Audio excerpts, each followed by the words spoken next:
so glad you're okay. All right, time for my reward. And welcome to Dual Analog. This is a video game podcast. My name is Abel, and I'm here with... Agnes. Hello, everyone. There's a slight delay, so you might have to forgive that. Today we'll be talking about sexism in video games, and is that really a concern? The reason I bring this up is because there's been a recent game, or there isn't a game yet that... okay, Duke Nukem has not come out and has been delayed many times for a long time, but there's already an uproar from the major media outlets like Fox and CNN that this game is being sexist or misogynist or something. Maybe not misogynist, but there is a little mini game or some portion of the game where you can slap a girl's bum, and everyone is freaking out. Whereas apparently violence is not a problem at all. You can kill hundreds of people and innocents, and not a big deal. Oh, America. Mm-hmm.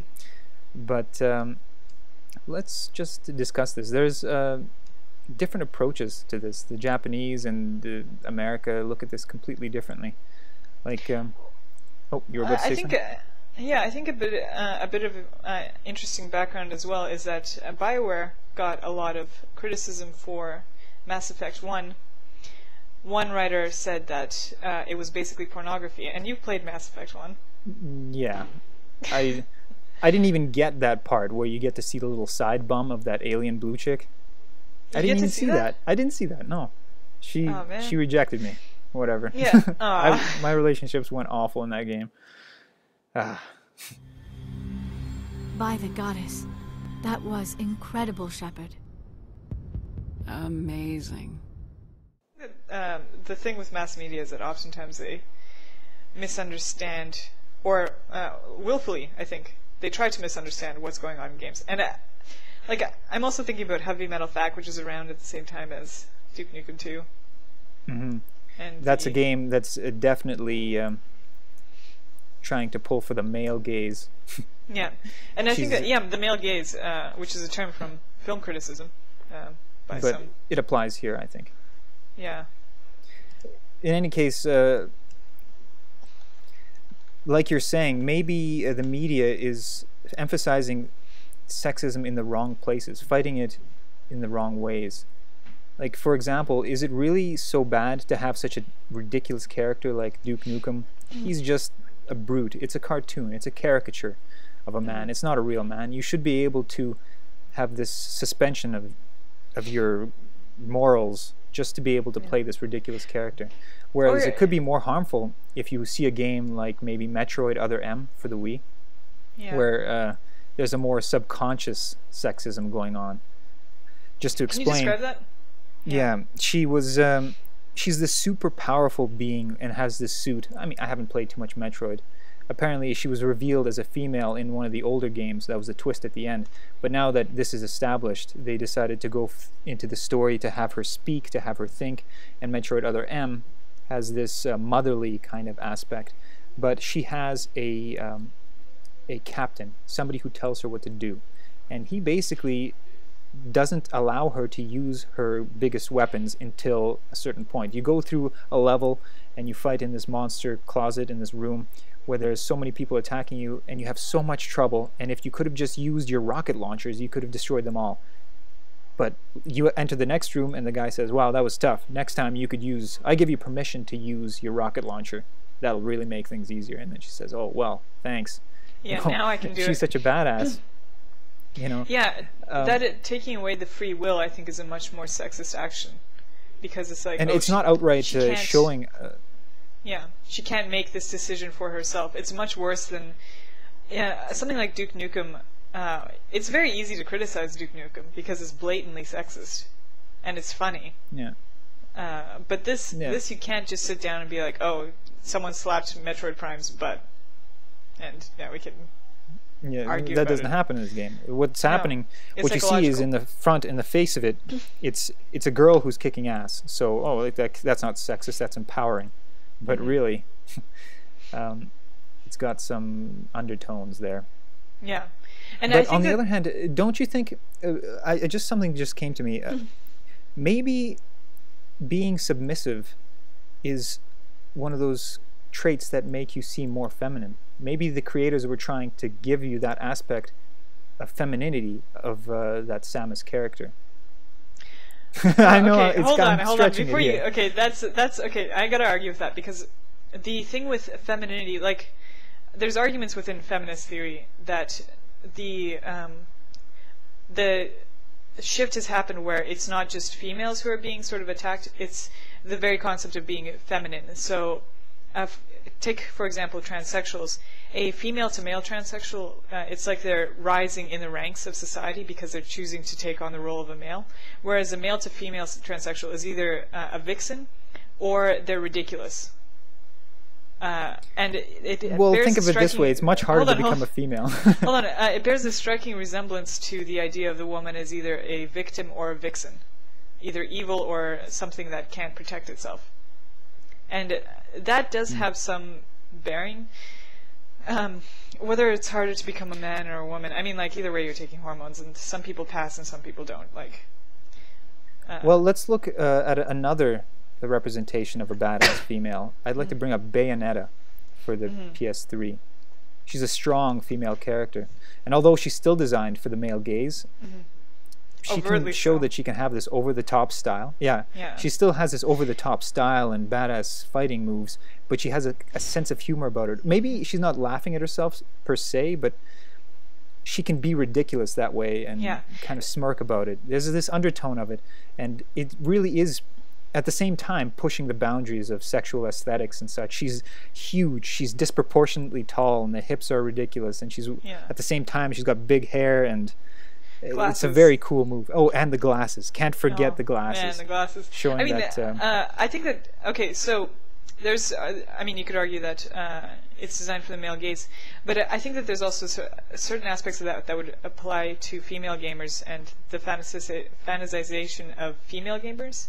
I remember when I was a kid and playing games like Lara Croft and Heavy Metal Pack, actually, and being really excited about having the chance Tomb Raider, to be a girl. right? Yeah.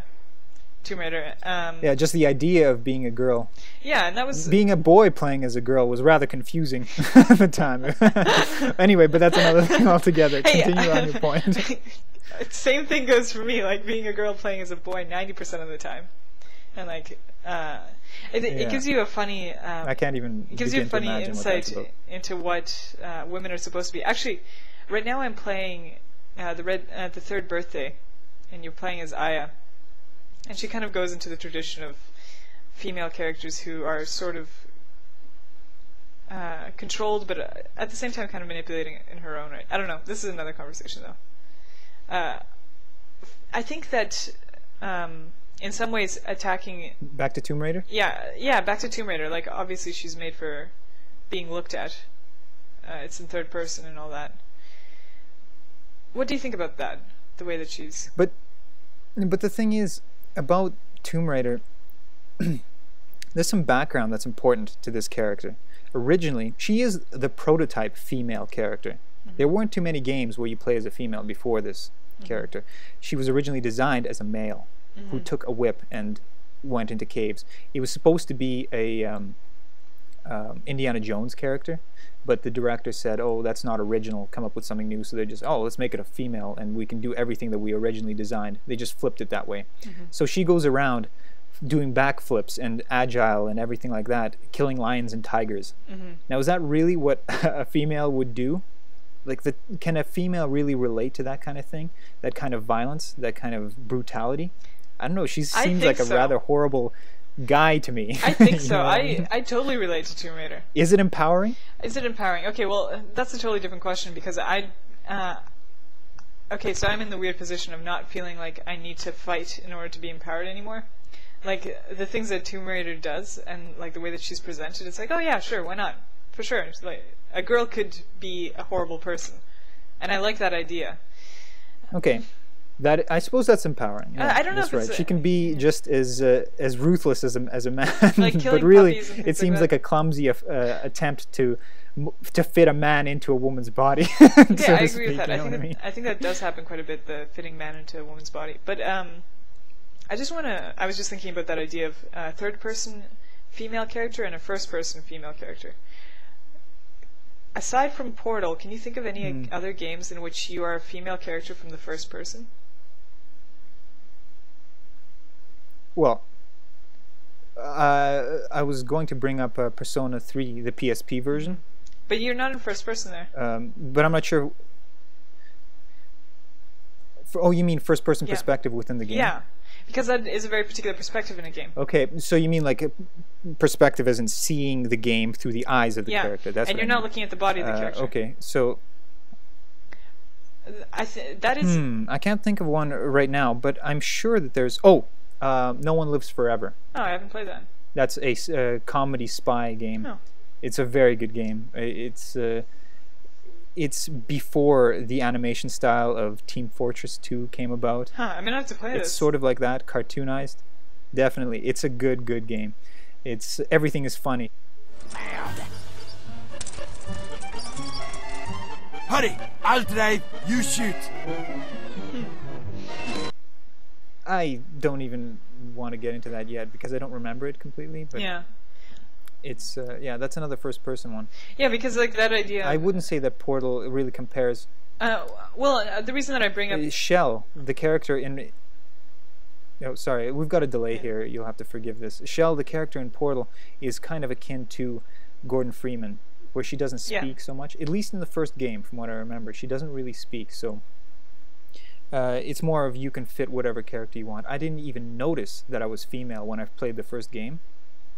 It just passed for me. I played as a man that first game, the first playthrough. It's only afterwards, when on subsequent playthroughs, where I saw myself in a portal, and I thought, oh, a female, well, that's kind of weird, but I just passed it by. So really, it's not pushing forward the identity of a female. But whereas in Persona 3, I actually felt that I was being pushed into the female persona. I felt like I was genuinely being transgenderized there. I was going for the cool guy, the Akahito, that's the one that I would have gone to for too as well. Yeah. That's right. he's a sexy one. That's the guy that you see, I got the perspective. I really had the perspective. I had the same values. I couldn't get him yet though. I'm just not nearly charming. Oh, you got to enough. work on that. What happens is you try to date him, and all of the classmate girls rip on you. Yeah. They're just like, and it gives you a notice. You're not charming enough to date the popular guy yet, because the girls will give you these glances and looks and make your life miserable. That's true. So I'm basically going to the cafe and drinking coffee until I get you get charmed from drinking coffee. Well. Okay, so I understand that. Okay, just going back to Portal for a second, because I disagree with you in saying that it doesn't push the identity of the female very far. I guess part of it, the reason that I come to it from this point of view, is because I've had that experience for a really long time of playing as something other than my own gender. Like, it's just something that I got really used to. It's like, I'll try to pick up this prostitute because I'm a dude and that's what dudes do. I don't know. And like playing Dragon Age and Mass Effect as a guy, and seeing that perspective of the game because it was interesting. Yeah, there's this incongruency. Yeah. I mean, I don't think between your personality and the game character. Like role playing comes into that. I don't know if it. But tell me this. Okay. When you were playing Half-Life, were you able to fit yourself into that blank slate of a character? No. When I was playing Half-Life, I took on the identity of a male because you have that relationship with Alex. Oh, you did. And it. Okay. Well, what the about the first Half-Life? I was still thinking as a male because when you open the closet, when you open your nobody's gonna remember this, but when you open the place where you in the locker room, when you open your locker, you have a picture of your wife and your kid. Okay,